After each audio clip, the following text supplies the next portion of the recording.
For 500 years, one army conquered most of the known world.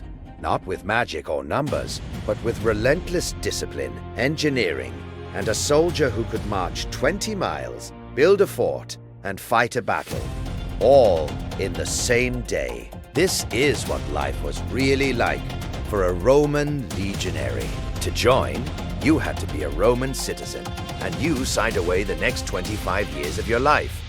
You swore a sacred oath of total obedience. In return came steady pay, plunder, and the promise of land when you retired, if you survived. Recruits were drilled until the brutal moves of battle became reflex. As one Roman writer put it, their drills were bloodless battles, and their battles were bloody drills. But the legions were only half the story. Marching beside them were the auxiliaries, soldiers recruited from across the empire, who weren't yet Roman citizens. They brought the skills the legions lacked: cavalry from Gaul, archers from Syria, slingers from the Balearic Islands. Serve your 25 years, and you and your children were granted Roman citizenship, a powerful reward that slowly turned conquered peoples into Romans. Rome didn't just defeat its enemies, it absorbed them and put them in uniform. A legionary carried his world on his back. Body armor of iron strips, a heavy curved shield, a short stabbing sword, 2 javelins, plus a helmet, easily 20 to 30 kilograms. And that's before the marching pack. Tools, stakes, cooking gear, and days of rations slung on a pole over the shoulder. The soldiers joked bitterly that they were Marius's mules, named after the general who made them carry it all. A legion on the move was a machine. 20 Roman miles in a day was routine, in step, in column. And at the end of it, they didn't just collapse. Every single night, in enemy territory, the army built a fortified camp from scratch. Ditch, rampart, palisade, laid out to the same plan every time. An exhausted soldier still had to dig.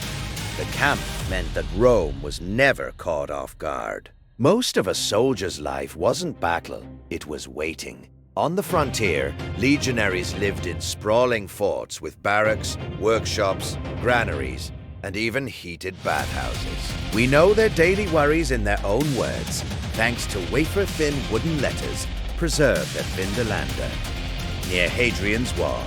In them, soldiers grumble about the weather, request more beer for the unit, and thank a friend for sending socks and underpants against the British cold. One is an invitation to a birthday party, written by an officer's wife, among the oldest known writing in a woman's hand. 2,000 years on, these men suddenly feel astonishingly close. Forget a diet of meat.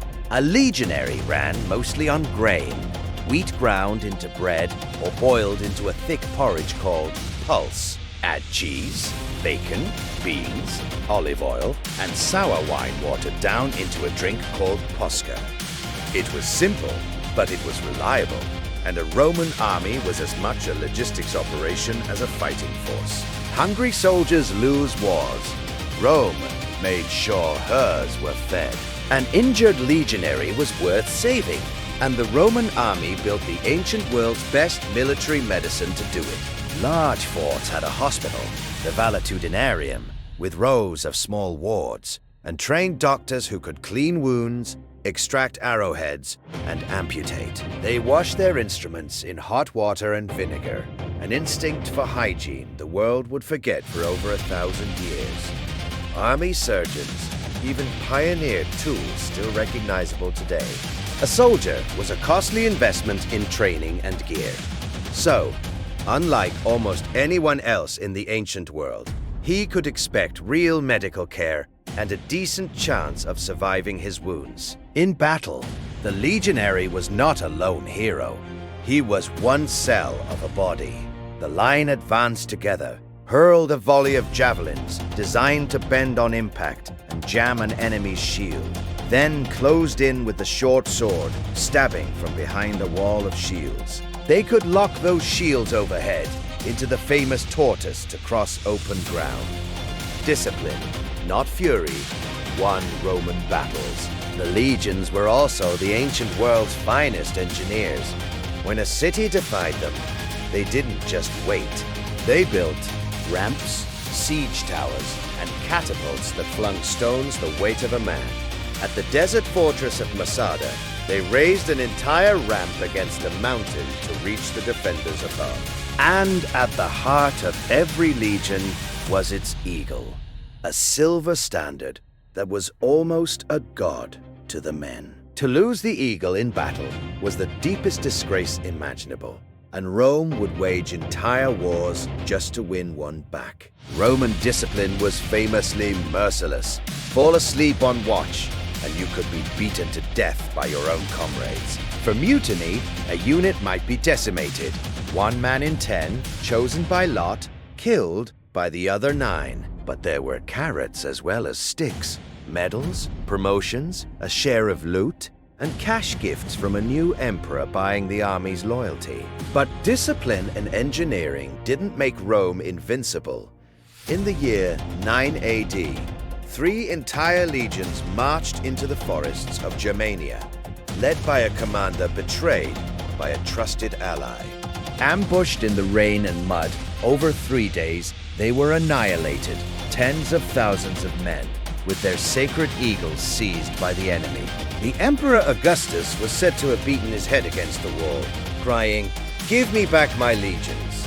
Rome never replaced those numbers, and the forests of Germany marked a permanent limit to the empire. Even the greatest war machine in history had a breaking point. To these men, war and the gods were inseparable.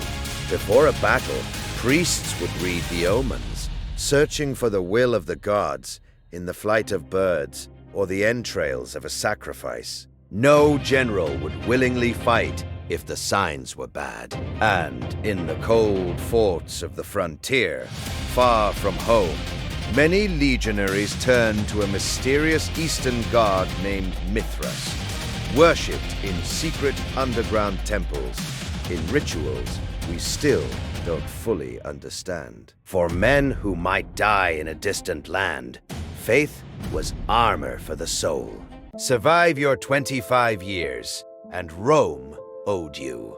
Veterans were paid off with money or a plot of land, often in a new colony on the frontier. A little Rome, full of old soldiers that spread Roman roads, law, and language across the world. The legionary's greatest weapon, in the end, wasn't the sword, it was the shovel. Follow Embered Ages for more of the ancient world, brought to life by firelight.